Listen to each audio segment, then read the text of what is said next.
Champagne Society. Societies? Fuck me. The afternoon, the on-state dinner. You return to your suite to find it in utter chaos. Tobias, you're back. Yeah, I leave for you too. Dion widely rummages through a mountain of shoeboxes and clothes as you stumble on piles of rejected outfits. Careful.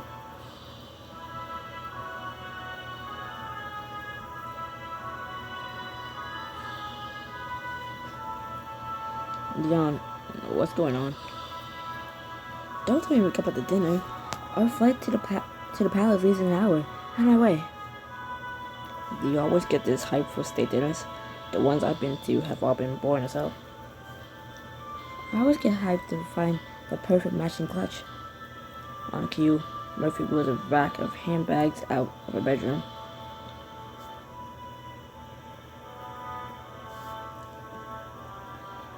Dawn, is something else going on? You run around like a headless chicken. It's kind of freaking me out. Oh, this is me under control before a big event. She grins as she tosses you one of her clutches at you. I've been desperate for a break from all the craziness of school, aren't you? Definitely. The grind never ends at Cross. It's not just that. Peter's been giving me a hard time lately about responsibility and other things. So I need to get a distraction from everything. Like donning your crown jewels and turn sweet into a war zone. You know me so well. Speaking of, you know what would really get me excited? Oh no, don't say it. You're dressing up for the dinner too. You look over at the sensible outfit you laid out on the couch this morning. I take it you don't improve my look for tonight. You could do a little more pizzazz. This dinner's a perfect opportunity to impress my parents and other important world leaders. And any Hardys who happen to show up, of course. Tandem, a little help here. As long as your life isn't endangered, you're on your own, Tobias. Besides, I kinda wanna see this. See? Even Tamsin's a good idea. Now, come on. You try to hold your ground, but the yawning smile is contagious. Okay, fine. Let's see what you got.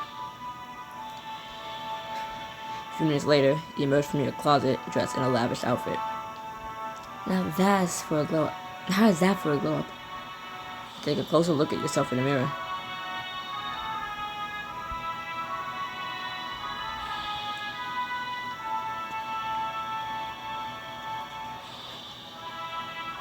Yeah, I do look pretty good. I'm kinda mad that you're gonna be stealing the spotlight all night, but you're so hot, I'm already over it. Dion pardons you back out into the living room. Boys, what do you think? That good, huh? Let's just say, what I'm thinking isn't part of my job description. Taylor smiles at you, and for a moment, it's like he's back to the teenager you used to be so close with. Then because his joke, his professional mask comes back into place. Thanks. Alright, enough drooling. We have a plane to catch. Dion draws the door open to find Dean Lundquist standing on the other side, her hand raised to knock. Dean, I almost ran you over. No harm, no foul. What can we do for you, Dean? I see that you two are on your way out. I assume you filled out the appropriate paperwork? Sent to the office this morning, ma'am. Excellent. Then I won't keep you. I just want to drop these off in person. Dean offers Dion and you a fancy flyer for an upcoming school event. A charity polo match? Yes, it's one of the institution's most heralded traditions. We expect to see both Pavadina and Rutherland represented next week. We'll be there, but if you'll excuse us. Yes, of course. Enjoy your evening. Lee steps aside to let you, Dion, and your bodyguards pass. You can feel her gaze on your back till you're around the corner toward the private Cross airstrip. Soon, the four of you are on board Dion's private jet, headed for the kingdom of Pavadina. Our ETA to the palace is about 2 hours, so settle in. I take some time to prep for dinner then. Then, Jan, what should I expect? As if this would be any fun. As if this would be any fun if I told you that. You're the one who built this as a chance to be a diplomatic darling. Any pet peeves your parents have? Obscure cultural traditions that you need to know? Nothing comes to mind. So, couldn't hurt you know that today's my birthday. It's your birthday? Happy birthday! We need to trade that girl out for a party hat. Jan puts a protective hand up to her head. No way. So, the state dinner is a stealth birthday party? The other way around, actually. My parents always use my birthday as an excuse to invite important people to the palace. Smoozing with Parliament takes a priority over celebrating with me. I'm sorry, Dee. I know how that must feel. I know how it feels. My mom has used more than a few personal moments for political capital. At least she's never used my birthday. I knew we were kindred spirits from the moment we met. Did your parents at least get you awesome presents to make up for it? They always buy me something expensive, but you never can tell. Like they don't know me at all. They didn't realize they got me the same Cervera crystal drop earrings 2 birthdays in a row, and I'm pretty sure it's because Mom switched A's in between. Oof, that's rough. Don't get me wrong, I'm not trying to look a gift horse in the mouth, but all I need for a perfect birthday is my friends and a big slice of birthday cake, you know? That's why I'm glad you're coming with tonight. Me too. I wouldn't miss it for the world. A couple hours later, we arrive at the palace, just as the state dinner is about to begin. Dion leads you to the entryway where her parents are greeting the last of the party guests. Mother, father, the guest of honor has arrived. Dion, darling, we thought you were inside already. But you're already inside. You were gonna start my own birthday dinner without me? Of course not. Who's your friend? I'm Tobias Monroe, first son of Wonderland. It's a pleasure to meet you both. You bow respectfully with your fingers interlaced, as is custom in Pavidinia. Behind you, Tam Murphy follows suit. Dion's parents smile, their eyes sipping approvingly over your extravagant outfit. You're certainly dressed for the occasion, unlike some of our more uncouth guests. I expected no less from the first son of Wonderland. Tell your brother that we'd love to have her at our charity action next weekend. I'll be sure to pass the message along. Thank you, Your Majesties. Why don't you and Dion take your seats in the dining room? Murphy, please show Tam to the back to the bodyguards. I prefer to not let Tobias out of my sight, Your Majesty. There's no need to be so rigid. Our royal guards have unparalleled skill. Tobias is quite safe. She gestures at the uniformed royal guards stationed around the courtyard. They would sooner cut off their own hands than let a drop of blood be shed on their watch. Tam ducks his head in the door to look around the room, then turns back to you. You can read the question in his eyes. Tatum, I'll check in with you later.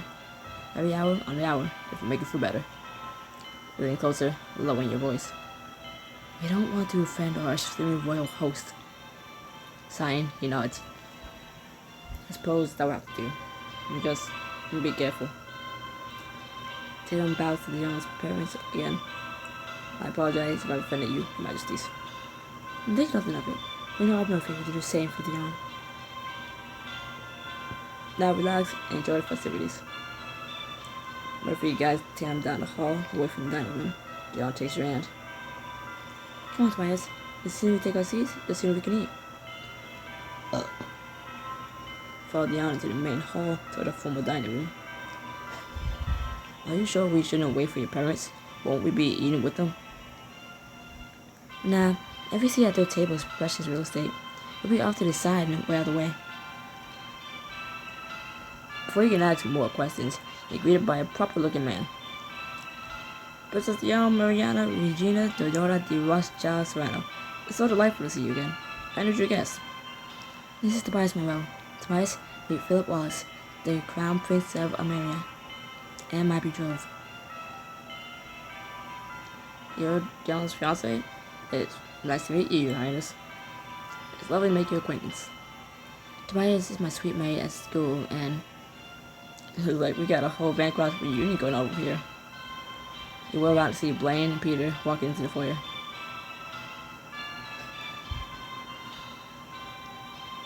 Blaine's gaze lingers on you, and your eyes flicker up to meet his. See something you like? Depends. On what? If it's safe to answer that question, honestly, with this many royal guards around. John, happy birthday. Thanks. I'm glad you both could make it. The group heads inside, and you all find your seats at the tables. What? No green for me, brother. Brother. Peter's my younger brother. Since Young's my betrothed, my whole family was invited, although our parents could not come. I'm here as Peter's plus one, and the person procrastinated on his homework. Blaine, you two were on a date? What? Who? Us? What, Tobias? He jealous? I'm just curious. I can assure you, Blaine and I are just friends. But now, the night is so young. Dylan's boisterous laugh reverberates through the room. A few people turn to see the cause of the commotion, including a man at Dylan's parents' table. That music change. You drop your fork as you realize you know exactly who he is. What's Louis Wright doing here? Who? My mom was a opponent in her election campaign. Looks like he's angling to get in good with the Serranos. You watch as he guffaws and pours wine for the king and queen.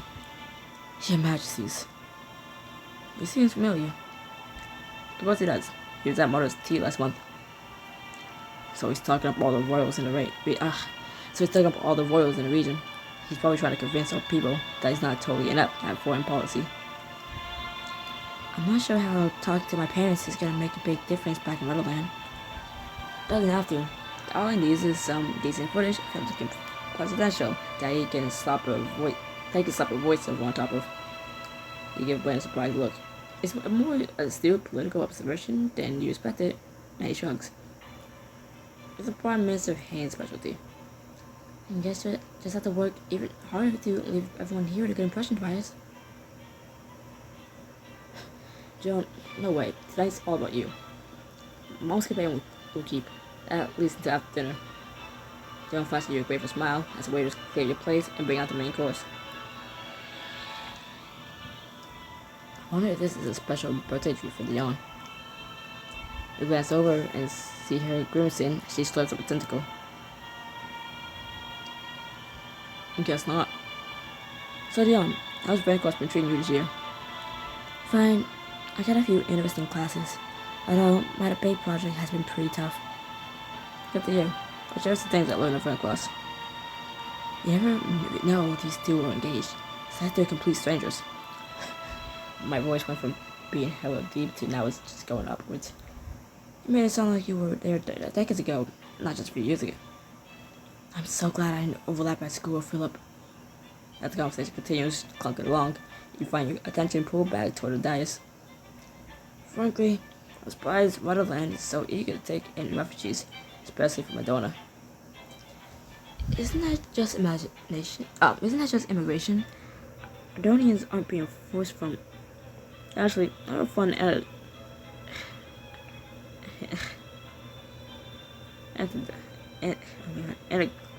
anecdote about that.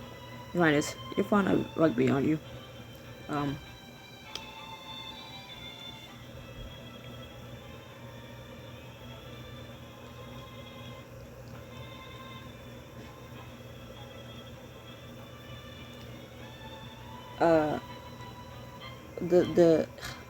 When it said immigrations and I said imagination,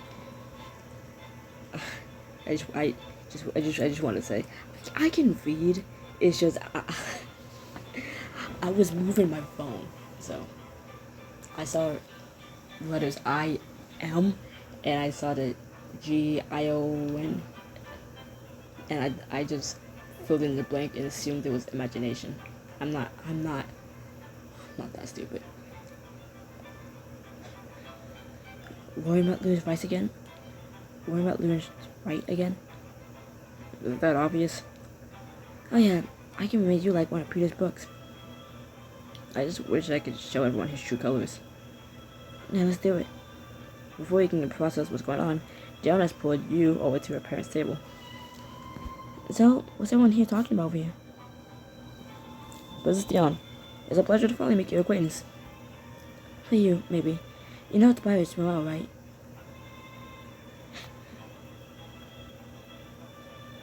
Hello? It's nice to finally meet you, Mr. Wright. Tobias Morel. What a surprise. I didn't expect to see a fellow Catalanian here tonight. Looks like you're not the only one able to do some international networking. It does feel like a corporate event, doesn't it? It's my birthday party, but somehow I see more strangers than friends.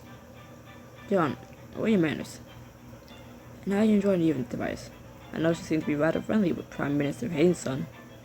With optimism tried to forge some diplomatic relationship with Cardona, I only hope the voters are as progressive as you.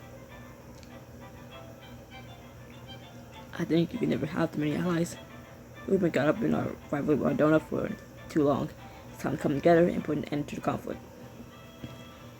Eloquently said, Tobias. A murmur rises from the growing crowd, echoing the Queen's sentiment. We'll see if the voters share your commitment to peace come election day. Yes, we will. Now, if you excuse me, I see one of my mother's donors who I simply must greet. Before Louis Wright can get another word in, he turned and leave. That was so badass. You think? Oh yeah, I'm not gonna have nightmares of you and your mom. Still, I better find Tana and let him know what happened. Can't be too careful. John points you in the right direction, and before long, you find the back room where Tana was sent. You knock quietly and open the door, expecting a serious gathering. But surprised to find all the bodyguards at ease, laughing, drinking beer, and playing poker. Dude, I bet you can't judge this can of beer faster than me. How many times I have to prove you wrong before you give up? At least one more. Tana? At the sound of your voice, everyone snaps to attention. Tobias, is everything alright? What are you doing back here? I wanted to let you know I just had a run-in with Louis Wright. Are you okay?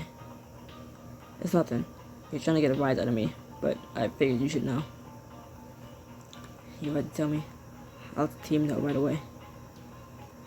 Have you and the other guards been back here playing poker all night? Sounds like you're slacking off. I promise, Tobias, I always take our responsibilities seriously. We're always ready at a moment's notice.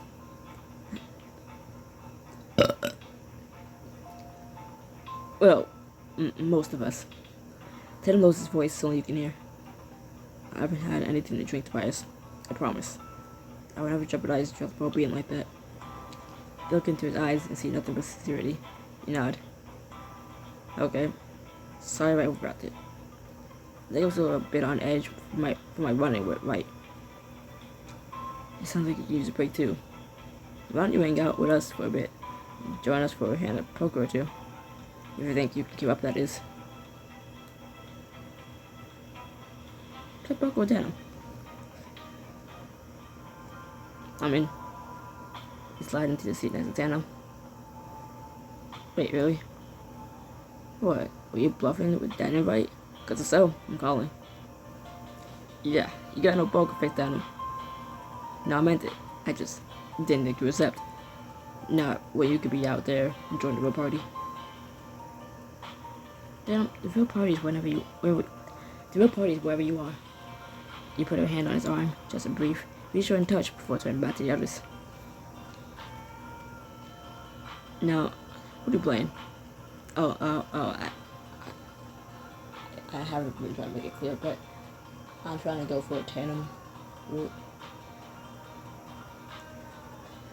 I've gone with Ina, I've gone with Lane, so I'm going for the tandem. Dude, I'm waiting for one specific part, and I just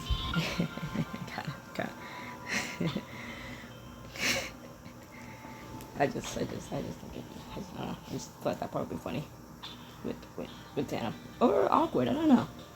It's like more mostly awkward. And for this book, I think I'm doing too much yapping. So 3, 2. Now, what are you playing? Yoda told him. Yoda, Murphy slides a stack of poker chips over to you as one of the bodyguards deals you in. 2 ways. Not a great hand, not terrible. Bah, you're always doing the worst hands, Jacob. You say that every time, even when you win. Well, this time it's true. They're both. How about 20? Murph silently tosses his match into the pile of chips at the center of the table. Rate to 40. Everyone's focus shifts to you. You squint at Tano. Raise to 80. You must be feeling confident. Honestly, if you got it, you flaunt it. I'm not sure your mother would approve of that strategy, but fair enough. I made Tobias's voice too low, and I already had like a deep voice going for Tandem, or I already had a deep voice playing for Tandem. But I can't go lower than Tobias. And if I do, or try to, it's just gonna come out sounding the same as Tobias. So I was trying to give Tandem like a little bit of an accent. But like, I don't know how or what. So I just raised the voice up a little bit. I'm trying to give Tobias a little accent, but well, I can't do that while keeping it deep. Especially since my voice likes to go all over the goddamn place. The judge quickly folds and he's good to pot toward you. When strategy plays off like this, well, she applauded. A few rounds later, you're up against the run out. You find yourself down to your last stack of chips. Okay, I need a good hand. Pocket kings. I can work with this. You slow play the initial rounds of betting until it's just you and Daniel. So that's the other king and queen on the table. No one gives you one of the best hands. So like Tatum doesn't have a straight flush. You try to stay him down. I'm all in. Tatum pushes his remaining chips into the center of the table. You study him carefully for any sign of a tail. I think I'm making Tatum's voice how I normally do the main character's voice, aka my normal voice. Seems cool and collected. Then you see him lick the corner of his mouth so quick you almost missed it. That's it. He always used to do that when he was nervous as a kid. But is he nervous because this is an important hand, or because he's bluffing? Well, Tobias, what's it gonna be?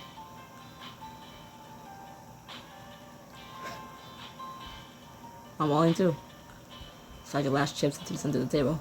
Ian, the dealer for the round, flips over the final card. Not a king. Combine my pair of queens, I got 4 outs. You lucked into that one. But it won't be enough. You flip over your cards. 4 of a kind. Damn, I thought Damn's out. Nice play. How'd you do that? I've been looking at Damn's tail for all night. Oh, I've been able to see right through him. Benefit of having been friends for so long. Should I do this all in again? You glance at the monitors and see that the wait staff has cleared most of the place in the dining hall. I should probably head out before someone misses me. I'll walk you back to the party, Tobias. It's nice to meet you. Me too. You followed him back through the winding hallways of the palace. That's what invited me to hang out. That was exactly what I needed to get my mind off politics for a bit. To be honest, I wasn't sure inviting you was a good idea, especially once you took me up on it. Oh. I get it. You want to keep your distance from me. That's not why. Although now that you bring it up. No way. You don't get to pull away from me again. Not after we made so much progress. Talk to me, Daniel. What's really going on here? He sighs, running a hand through his hair. When we were younger, we were on the same page about everything. I knew what it meant that my dad was your mom's driver, but it still felt like we were just us, you know? Equals. But when I came back, I realized you had spent the last few years surrounded by, well, this.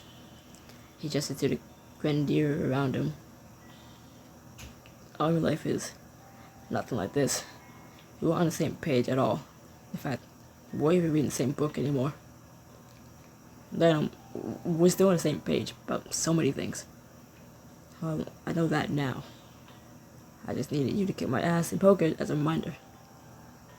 You let out a laugh as Tatum finally seems to relax in your presence.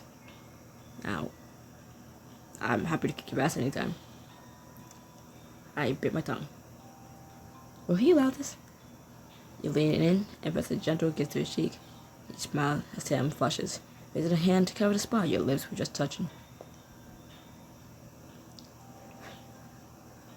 The din of the party grows louder. She approaches the end of the hallway. I better get back to it. Don't have too much fun without me.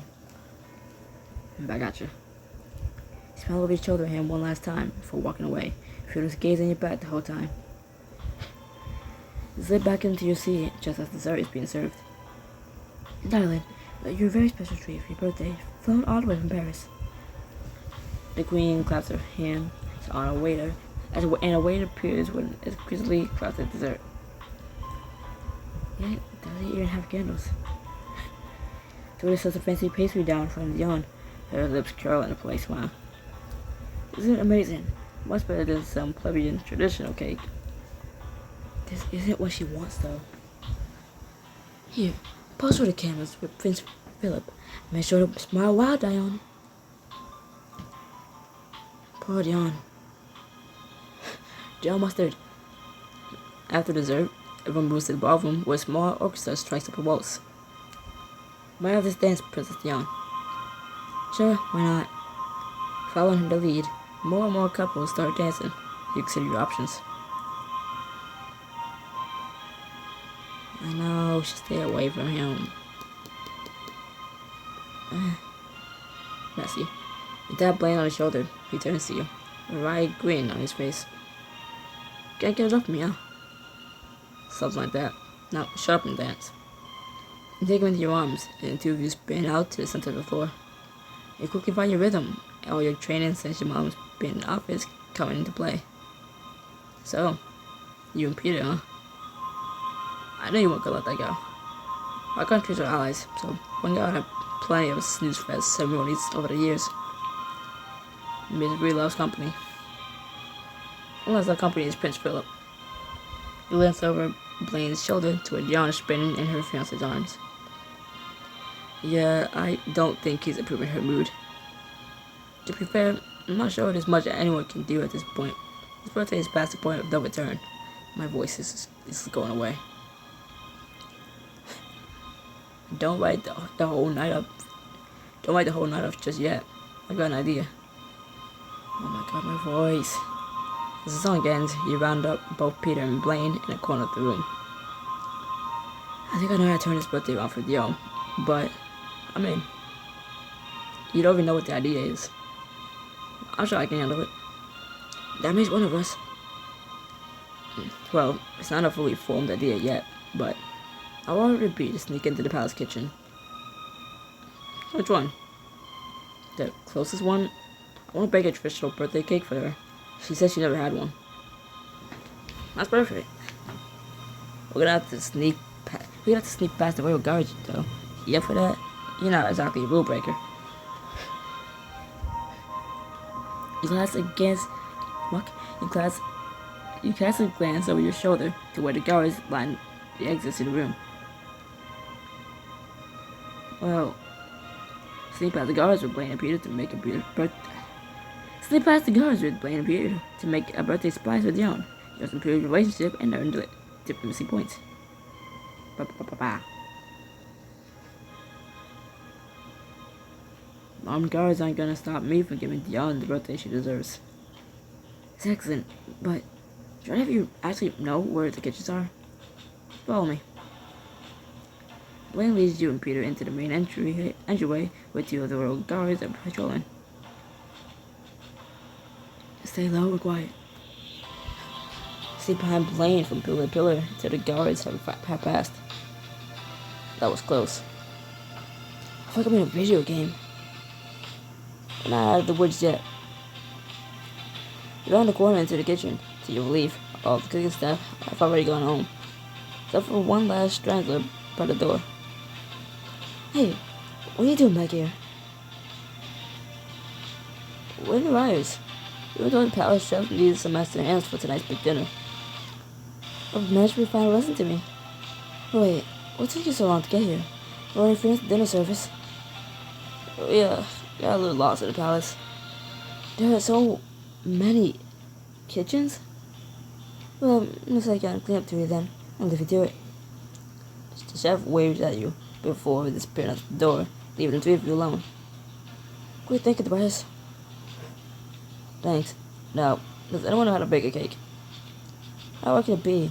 All you need some bags, sugar, and corn? Corn? Or potatoes? Have you baked a cake in your life?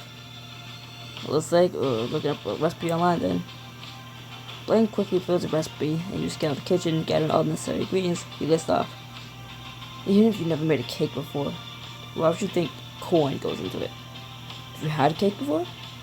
Did it ever taste like there was some corn in it? Did it ever taste like corny?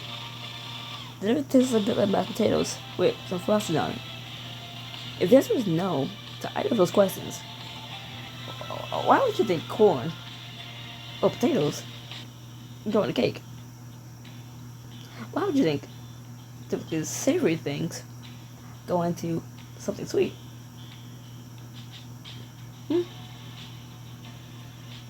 Now I was trying to do no commentary, but that just caught me off guard. And also, I think I sound funny now with how my voice is just like giving up on me right now.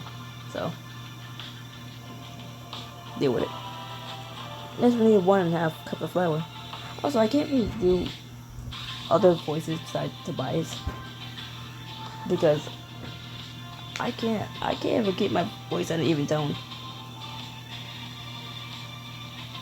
And since it's so low, I don't think I can do any of the ladies' voices. So I'm struggling. This measuring cup is labeled in demos. But Vidina has a totally different measuring system. We'll just look up a conversion site, and 1 cup is equal to 0.71 demos. Now, once we have to do math, is 1.65 demos. Damn. About half a cup of butter. Easy. 0.305 demos. With his guidance, you managed to mix together respectable cake batter. Please stop looking spoon. You haven't even poured it into the pan yet. You're just mad because you missed out on this deliciousness. Put the cake into the oven and wait. Soon, John's cake is ready. Well, it ain't pretty, but it's ours. What are you talking about? It's beautiful. I'll see if I can get the birthday girl away. Peter hurries out the door, leaving you and Blaine alone for a moment. You look at him and spot a bit of frosting on the corner of his mouth. What? Why are you looking at me like that? Let me get that for you. You lean forward and gently brush your fingers against his lips, catch on the frosting as you do. There, got it. Just then, Peter leads Jan back into the kitchen. I still don't see why you need me to. Surprise! Happy birthday, D. What's going on? If you present your cake with a flourish. You made this for me? It's not much, but we wanted you to have something special for your birthday. It was a surprise idea. I thought we had some milk, most of Peter, and the internet. This is amazing. No one's ever done anything like this for me before. John, what can we say? Awesome. And as you can tell, incredibly humble. It's hard to argue with that if receiving a gift like this. Make it with Dion. Dion closes her eyes and, in one breath, extinguishes all the candles. I can't wait anymore. I know how to slice a cake. She beams as she takes a huge bite of the birthday cake. Like sliced batter for cake. Oh wow, this is so good. Better than Millie Philly? The what? The fancy pastry. That was jillion times better. Jan leans her head on Peter's shoulder as she eats another part of cake. At the end of the night, my voice is already giving up. I'm giving up. I'm tired. I kind of have to be up early. I try to pretend to be up early. If I just lay in the bed hours or an hour before leaving. John gathers you, Blaine, and Peter out in the courtyard. Where's Vardy? Yeah, we're here now. Unless you want to see my brother too. That won't be necessary. There's only a few minutes left of my birthday, but before the clock strikes midnight, I want to make a toast. Here. She didn't even make the toast yet. John lifts her glass with a smile. All I wanted was a night surrounded by friends, and even though my parents did their best to not give me that, the day we really pulled through. Best birthday ever. To us. Clink clink. Happy birthday, Dion. She grins and pours another round as the chimes on the royal clock tower ring out. A few days after Dion's birthday, you start off from your studying by the sound of your phone ringing. So it seems that you see who's calling. Hello? What do you think you're doing? I thought I sent you to school to learn, not cause a scandal. Whoa, Mom, what are you talking about? Don't play dumb with me.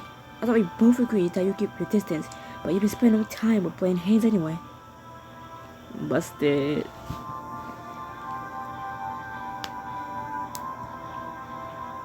I tapped. Mom knows there's more to your relationship with Blaine than meets the eye. What does that mean for your future? Find out in the next chapter of Foreign Affairs.